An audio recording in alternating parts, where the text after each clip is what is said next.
It's Maestro again in my YouTube channel, Coffee Talk with Maestro.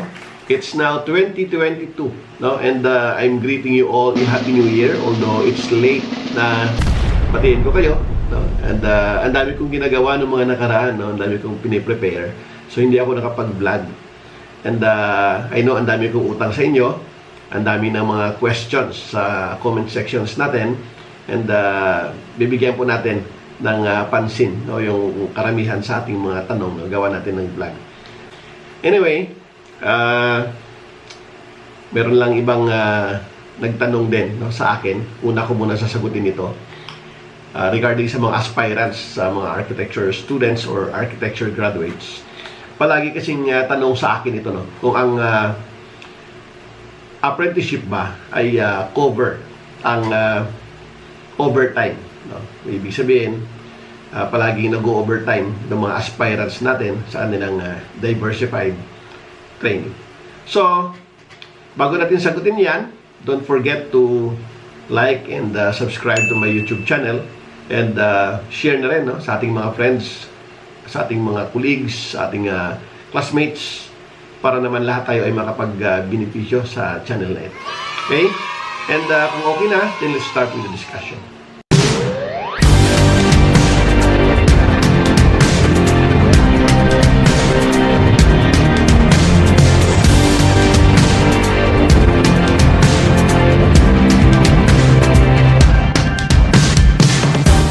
Okay, so yung tanong, kung ang overtime ba ng isang apprentice ay cover, no, sa kanyang logbook of diversified experience. My answer may be yes, no? And it can be no. No, dalawa yung pwede nating tingnan. It can be yes if not really from the whole duration of the diversified training ng isang trainee ay nag-o-overtime siya. Okay? Why no?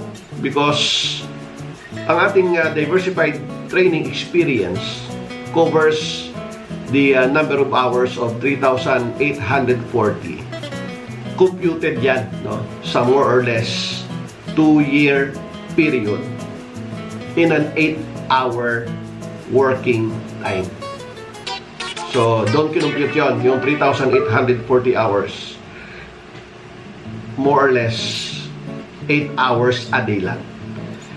I would like to take note to everyone, also with the mentor, to consider that ang apprenticeship is not really the same as regular employment. So we cannot compel, we cannot force, no? In fact, we cannot request our trainee or apprentice to do overtime job. Pag ayaw nila, dapat hindi natin pipilitin. Because they are an apprentice only. They are not regular employee. Palagi ko to sinasabi. Na dapat, ang engagement ng ating apprentice or trainee, ang kontrata nila ay apprentice agreement or apprenticeship agreement. Malinaw yan sa labor code. Meron tayong tinatawag na apprenticeship program under the labor code. And di ba ang sahod nga dyan nila ay kung apprentice, trainee, on-the-job training na hindi for purposes of board examination, 75% of the wage of the regular employee. Kung ang purpose ng apprenticeship or diversified training ay for the licensure examination, requisite for the licensure examination, pwedeng walang sweldo, pwedeng allowance lang, as long that it should be approved by the Secretary of Labor. Malinaw yan, no, sa labor code. Karamihan kasi hindi yan tinuturo sa eskwelahan, no, dahil ang nagtuturo ng professional practice natin sa academ ay walang know-how sa provision ng labor code. Pero nakalagay sa labor code na ang mga apprentice, general rule, 75% of the regular wage of the regular employee. Ang exception ay kung yan ay requirements sa licensure examination or prior to take the licensure examination, and it should be approved by the Department of Labor and Employment. So way back doon sa question kung cover ba ang overtime, it can be yes if that overtime is only incidental, kailangan or necessary na kailangan mong matutunan yung isang bagay na yon na excess na sa iyong regular apprenticeship hours. Kasi ang apprentice natin ay hindi naman kailangan magbabad tayo doon, na magbantay.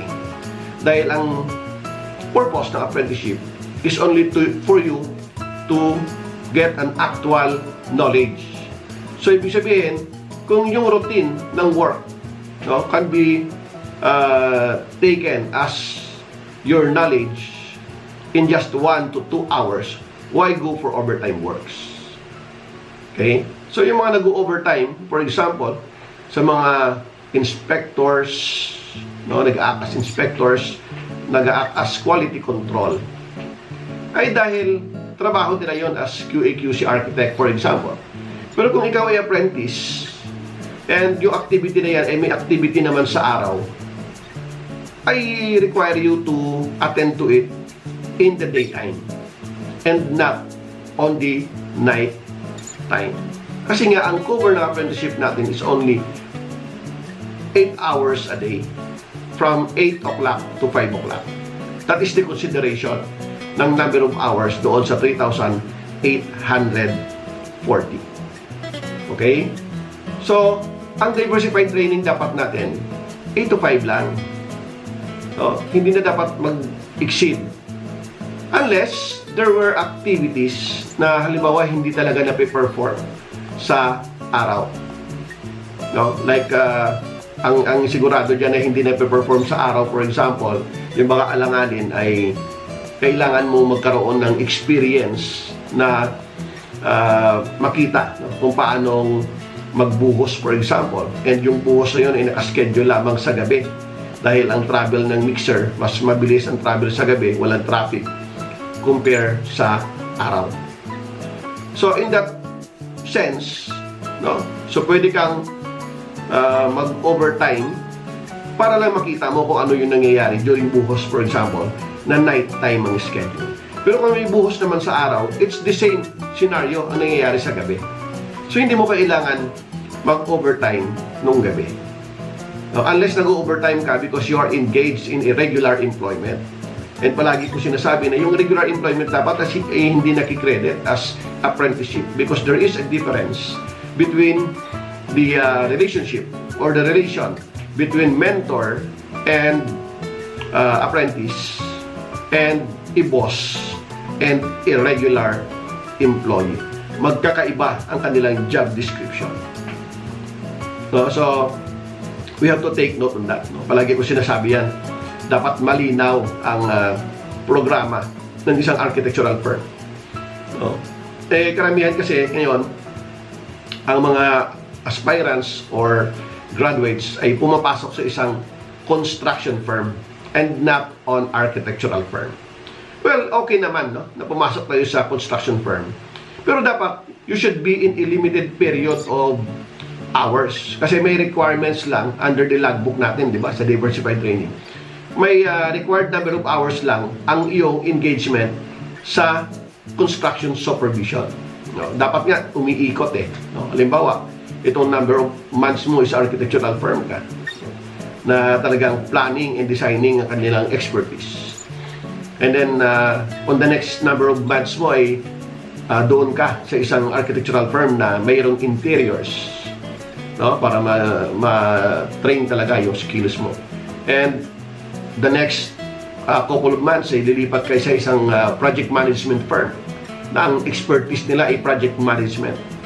Okay? Hindi naman nire-require sa logbook na isang arkitekto lang ang pipirma.